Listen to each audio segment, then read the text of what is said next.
François Tadei, bonsoir. Bonsoir. Alors aujourd'hui on a parlé de l'école du futur.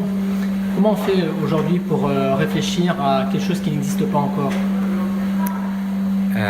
C'est dur. Par définition, a priori, personne ne le sait faire, mais la soirée de ce soir a montré que, en fait, a fortiori quand on est dans un collectif et qu'on ose, on a beaucoup plus de chances d'y arriver.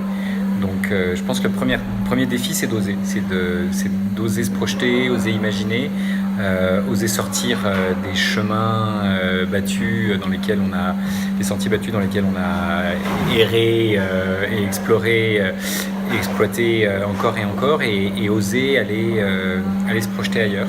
Et donc on m'avait demandé de faire une petite intro, j'ai essayé d'être un peu provocant et de donner quelques pistes, et ce qui est intéressant, c'est que il y a eu une auteure qui a donné quelques pistes sur comment est-ce qu'on écrit, et j'ai beaucoup aimé ses conseils, en particulier le dernier qui était le meilleur conseil, c'est pour le moment d'oublier tous les conseils qu'on nous a donnés, et bien des équipes ont su jouer avec les contraintes qui leur avaient été données pour explorer plus loin encore par rapport à ce qui leur avait été proposé initialement.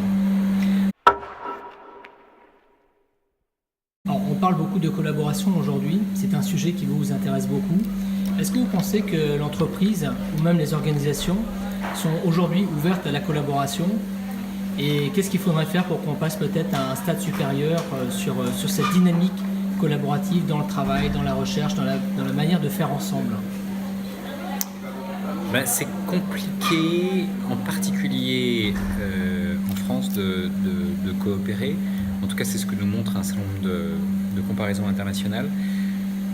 Parce qu'à l'école, on n'a pas appris à coopérer. On était vachement en compétition les uns avec les autres. Et c'est vrai des élèves, c'est vrai des profs français qui coopèrent plutôt moins que dans d'autres pays.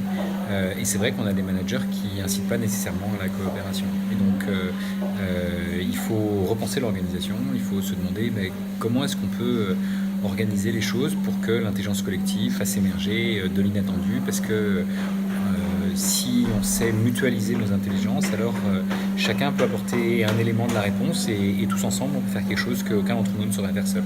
Mais ça suppose qu'on n'est pas un chef qui dise à tous les autres ce qu'ils doivent faire, mais qu'on s'autorise les uns et les autres à échanger et à créer ensemble. Merci beaucoup François pour cet échange et puis ces conseils aussi donnés sur la dynamique de la collaboration et le faire ensemble. Merci, bonne soirée. Bonne soirée.